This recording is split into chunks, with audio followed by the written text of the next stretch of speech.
Next, Mom will be killed. Help.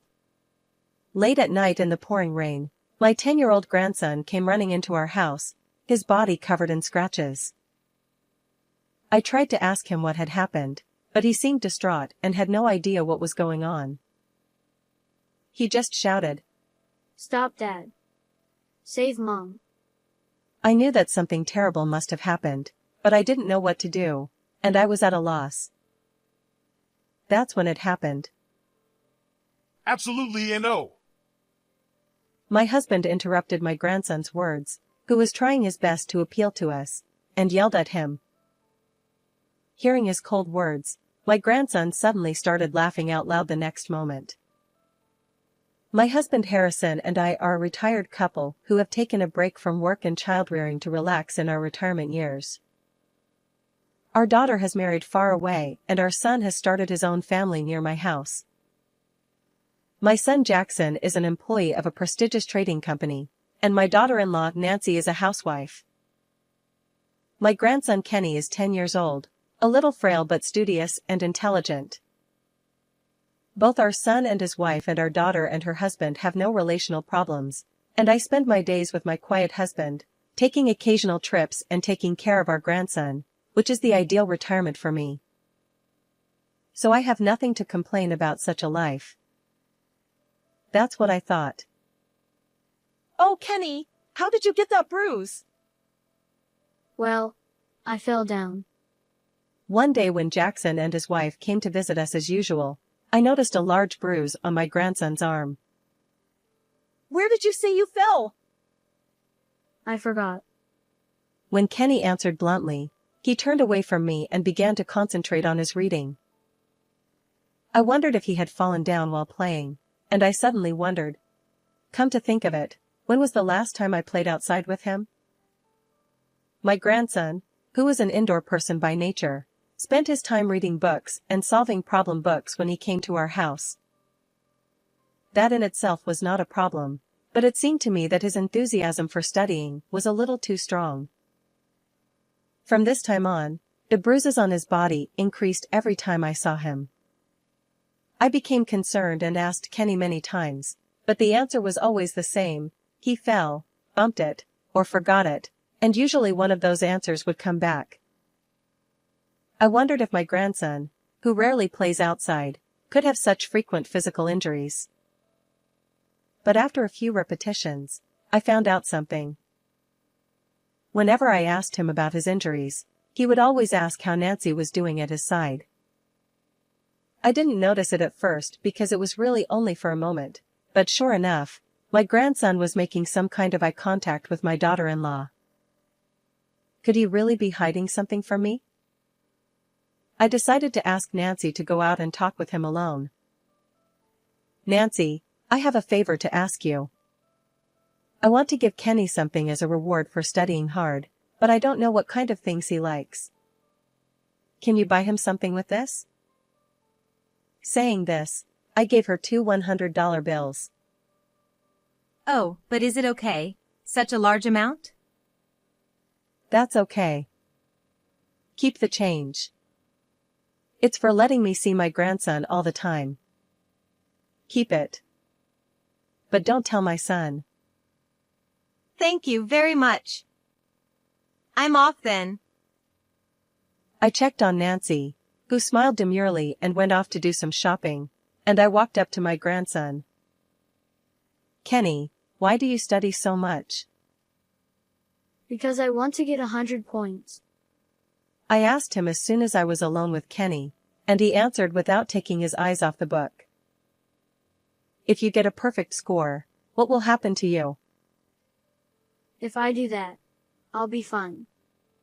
Here I felt a little uncomfortable. He was blunt, but he was able to give an accurate response to what he was asked. However, I felt that this was not an answer to my question. What do you mean by you'll be fine? That's what Mom said. She said I'm no good for anything but 100 points. Is that enough? I need to concentrate.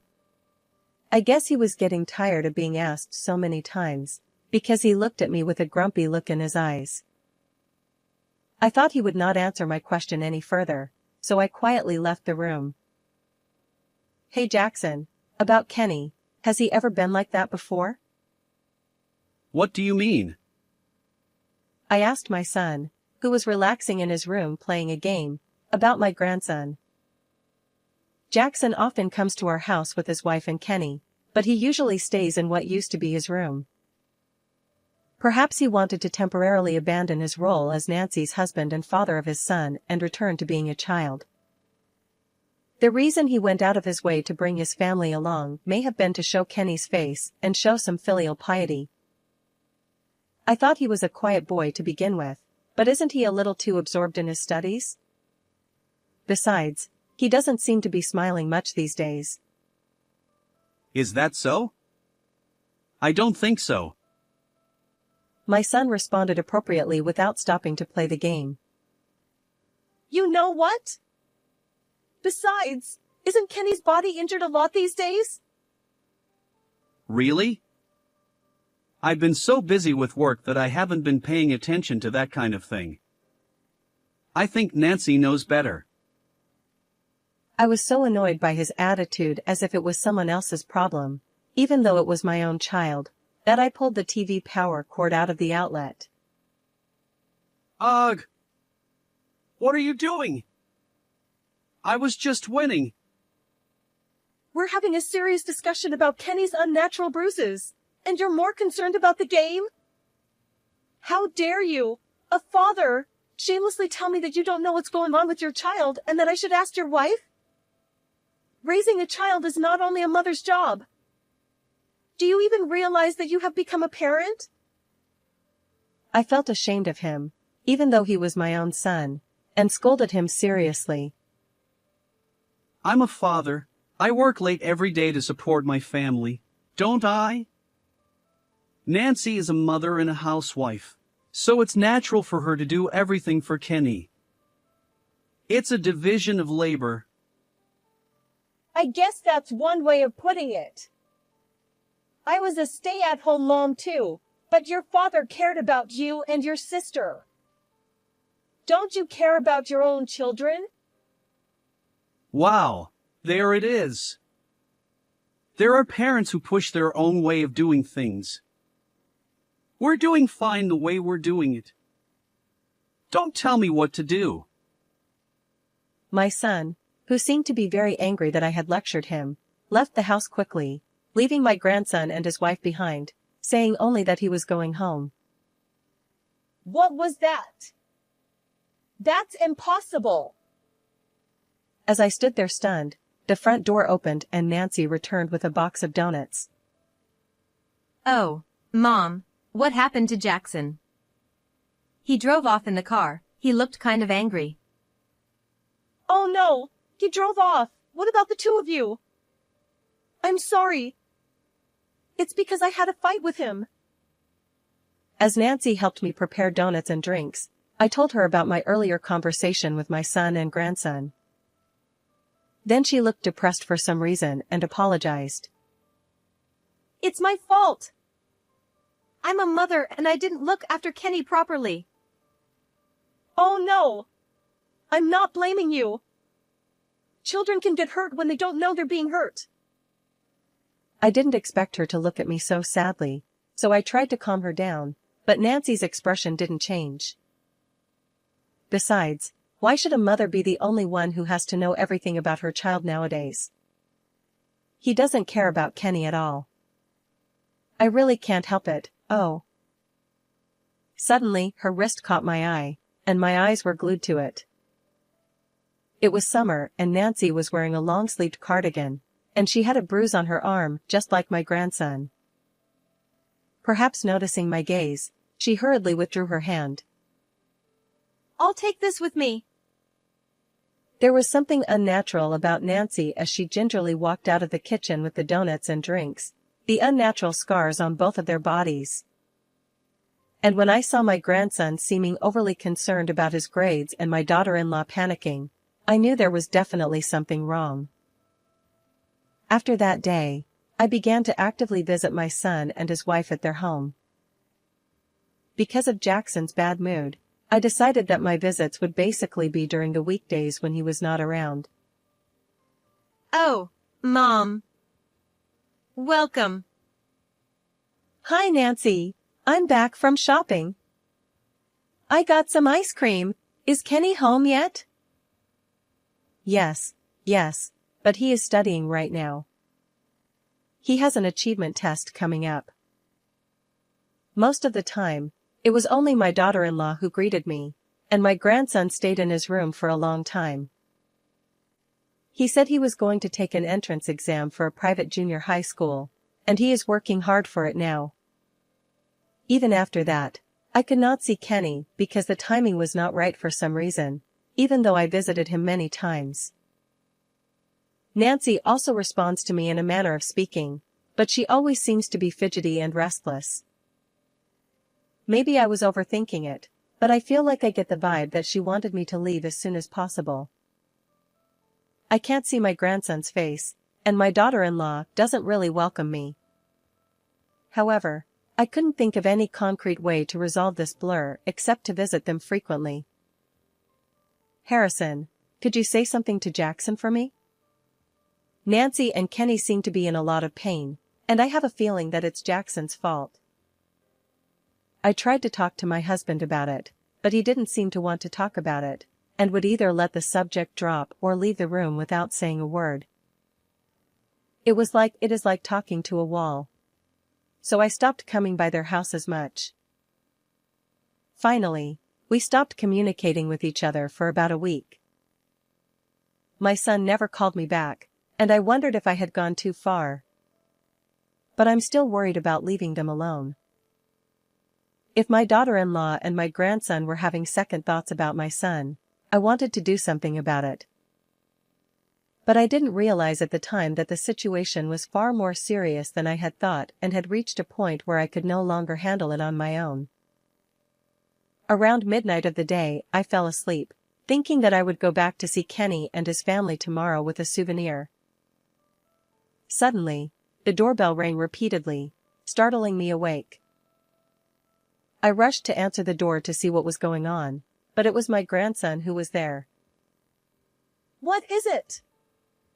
What's wrong with you? What's this terrible wound? To my surprise, my grandson was standing there shivering, bleeding from all over his body. Grandma, please. Help me. As soon as he saw my face, he looked distraught and hung on. Next, Mom will be killed. You have to stop Dad. Kenny was in a complete panic, and when I tried to ask him what was going on, he just wouldn't get the point. Wait! I need to do something about your wound. Dad got out of control and Mom tried to get me out, and she dropped me from the 3rd floor. But I'm okay. I fell, but the railing caught me. But Mom. After that, my grandson only asked me to stop Jackson and help Nancy. I had to patch him up. But I was also concerned about what Kenny said. I didn't know where to start, so I just stood there holding my grandson's shoulder. Hey, shut up. You know what time it is. Suddenly, my husband's voice rang out from behind me, and I came to my senses. Stop, Dad. Help, Mom. What are you talking about? Absolutely not. He said these unexpected words to a sobbing Kenny. I was so surprised that I froze with my eyes wide open, and my grandson stopped crying instantly. The next moment, however, Kenny suddenly started laughing aloud. I knew it. Grandpa was the same with Dad. As soon as he said that, he began to blurt out another large tear. Grandpa is my dad's dad, so you don't care about me. You only need a good boy. Seeing my grandson holding his head and stomping his feet on the ground, I was so mortified that I glared at my husband and was about to open my mouth when he continued. Yes, that's right. I hate fools. He spat out quietly, and then, as if out of the blue, he picked up Kenny and carried him off. so you are the only one I will help. I then did as Harrison asked and prepared the tools to patch up my grandson. In fact, my husband's last job was as a surgeon, and he was the chief of surgery at a general hospital not far from here. Couldn't you have used a few more gentle words to calm him down? Whether he heard my words or not, he silently continued to administer first aid to Kenny. My husband is a man of few words, so I guess he thought it would be quicker to blackmail my grandson into quieting down first, rather than trying to convince him with a lot of words. Kenny seemed a little confused, but Harrison's momentum pushed him to accept the treatment. But he still mumbled, Mom. And was worried about Nancy, whom he had left at home. I will protect you. Don't worry. Your grandma and I are the only ones here. So it's okay to tell the truth. After the appropriate treatment seemed to relieve his pain, my grandson began to talk in whispers. It was during this conversation that I learned the terrible truth. When he had finished telling us everything, he began to doze off, as if he had been so tense until then, and then he fell asleep. Let's call the police. I won't let them get away with it. Of course. But I'll give them one last chance. We had no hesitation. I moved in with my husband to bring them to justice for what they had done to my grandson. 2 days later, my daughter-in-law came to our house with a lot of injuries. Mom, please help me. Kenny is gone. Jackson did this to me. I had to save Kenny. I had to save him. Calm down. I understand. I pushed Kenny down from the 3rd floor. But I didn't do it on purpose. I don't know what to do. If he finds me, he will hurt me even worse. Nancy was talking with tears in her eyes and a croaky voice. The scars on her face and body and her torn clothes looked really painful, but I was not distraught to see her like that. Jackson has been in my house since yesterday, but who did that to you? As soon as I said that, Harrison appeared on our doorstep, holding my son by the scruff of his neck. In fact, Jackson had been caught by my husband since last night, brought to our house, and was being watched until morning. My daughter-in-law looked at us in turn and expressed her surprise. That wound looks as if it was made just a few minutes ago. I'll take care of it. Of course, you'll have to give me a full explanation. The son and daughter-in-law, pushed by the husband's spirit, quietly entered the living room and began to discuss the matter after finishing treating her first. First of all, you say your child has disappeared, but isn't it too late for you to come? What have you both been doing for 2 days? My daughter-in-law turned her head down and didn't answer any of my questions. She had told a blatant lie that it was Jackson's fault, who was not supposed to be home, so naturally that would be her response. I'm, on a business trip. What? My husband glared at him as he also told a lie, which was also easily caught. Can't you tell me yourself? Then I'll tell you. With that, Harrison dumped the photographic evidence of what they had been doing on the table. There, Jackson was on the scene dating a woman we didn't know. And there was a clear picture of Nancy frequenting a nightclub. The one who told me about you guys was a patient I was working on right before I retired, and he's a friend of yours. My husband was asked by that patient, "Did your son leave his wife?" He began to distrust his son and his wife when he was told the story. This led him to realize that Jackson was having an affair, and he asked a friend to look further into the matter and discovered that his daughter-in-law was also into one of the dancers. You! What do you mean? You're a mother, And you're such a lousy one for paying off a man at a place like that. Hey, why am I the only one who's a bad person? Who is this woman to you? I only paid for the drinks. This is not cheating. They started arguing, and Harrison yelled at them. Shut up!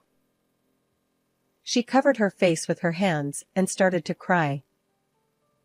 You never come home at all. You say you're at work, but you're so bossy and bad at parenting, and I've been putting up with it for a long time, but I'm really sick of it, so I wanted to release the stress. To vent your anger, you made up a bunch of lies to your kid to get him on your side, and even lied about your own injuries?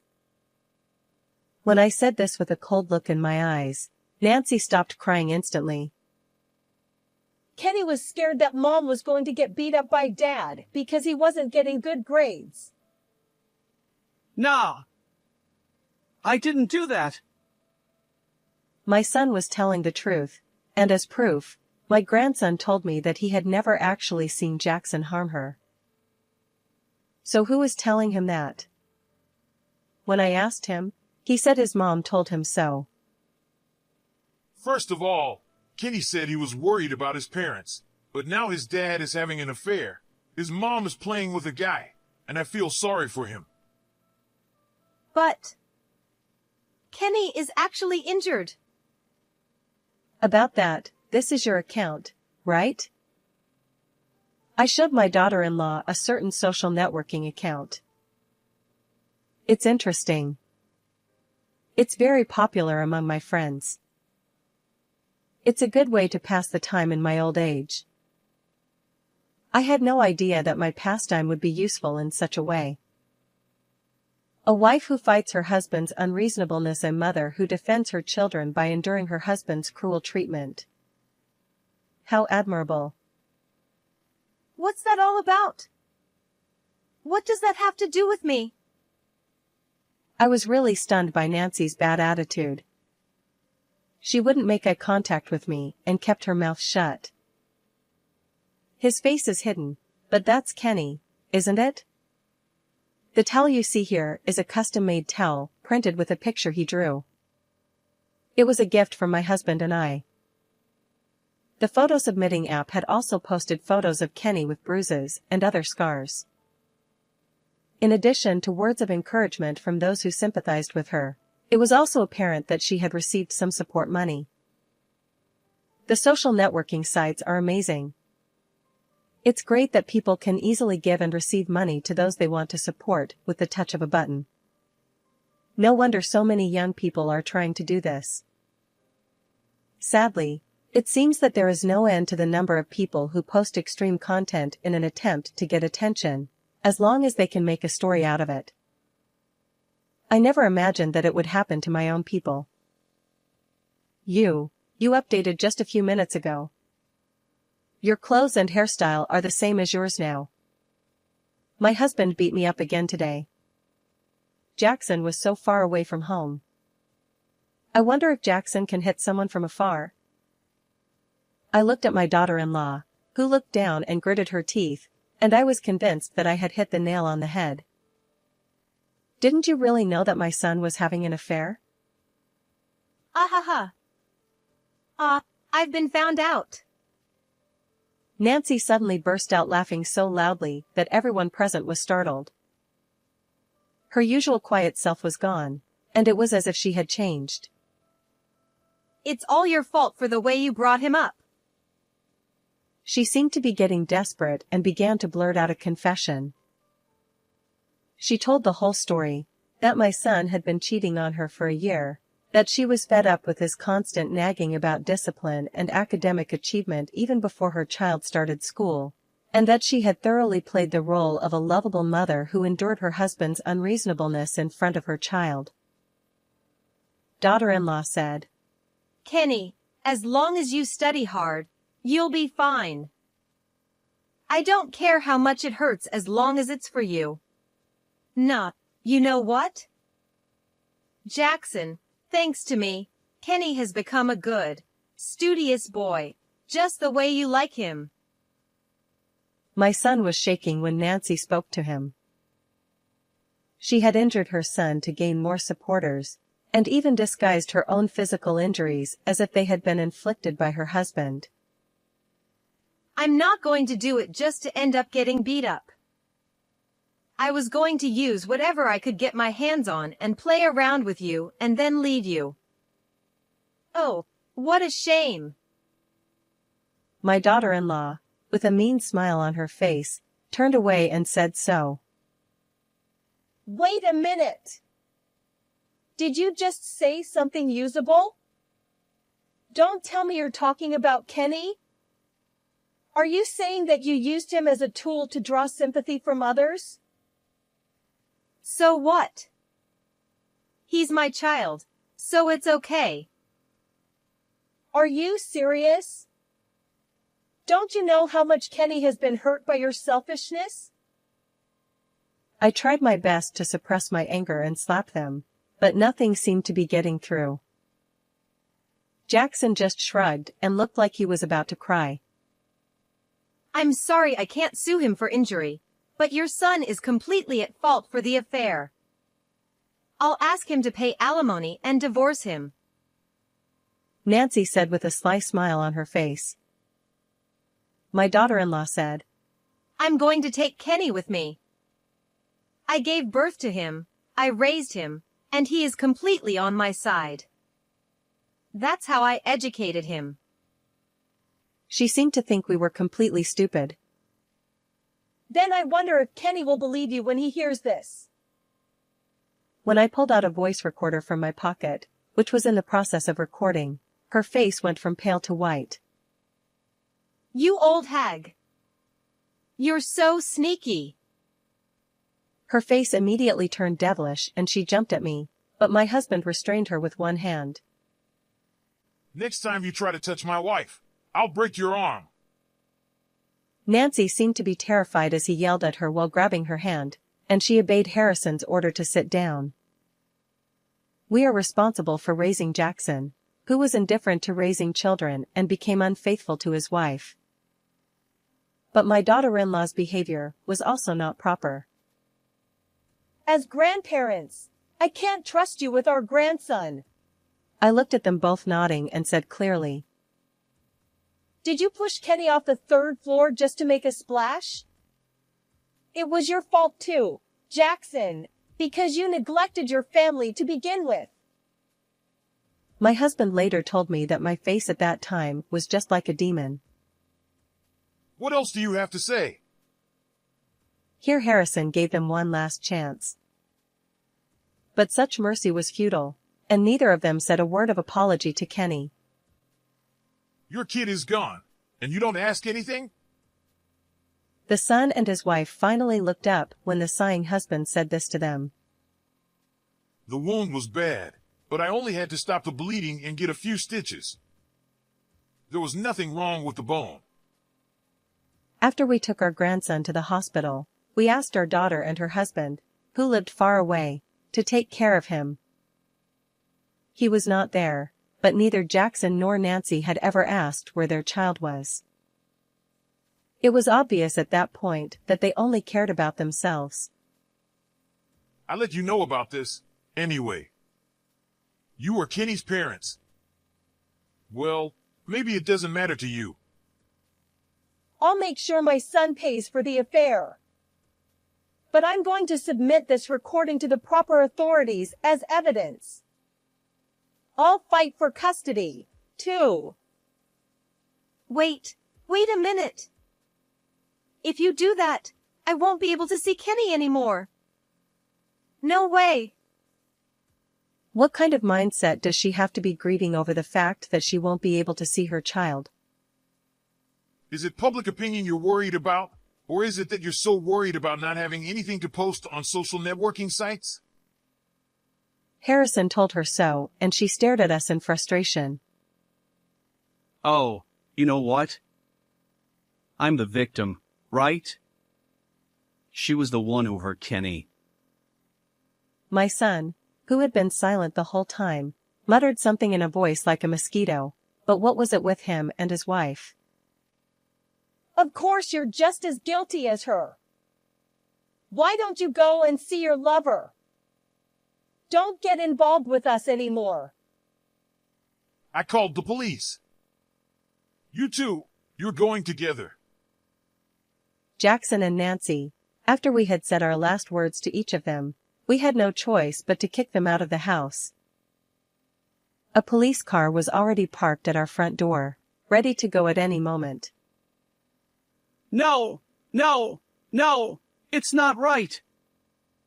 I'm your son, not this guy. If the neighbors find out that I got into trouble with the police. Yes, that's right. It would ruin your reputation to have a criminal in your family. I don't care what you say. I don't want you here for 1 second. Besides, we're not your parents anymore. My son and his wife were ranting and raving, and I, in turn, was yelling back at them. I was not the least bit bothered by the stares of the neighbors who came out of their houses when they heard the commotion, nor by my husband's voice when he noticed and stopped me. In the end, the son and his wife were taken away with a disappointed look on their faces. My son was sentenced to pay his wife $45,000 in alimony, and Nancy was found guilty of injuring her son and sentenced to 1 year in prison. The audio evidence left on the voice recorder and a detailed examination of Kenny's physical injuries were the deciding factors. Although she fought with us for custody of our grandson until the very end, the court officially ruled that she was not qualified to be his mother. Why did she think she could win when she had been going to nightclubs right up to the trial and had used all the alimony she had received from our son to pay for it? They both wanted to meet Kenny, but of course we refused and we moved to another place with our grandson. Harrison and I discussed this and decided not to tell Kenny the truth about his parents, only that they would always think of him even though they were apart. 2 years later, he passed the municipal secondary school entrance exam in his new place. Through lots of involvement with my husband, he has begun to develop an interest in a career in medicine. I will continue to do my best to support such a dream of my grandson. What did you think of this story? Please subscribe to our channel. See you in the next video.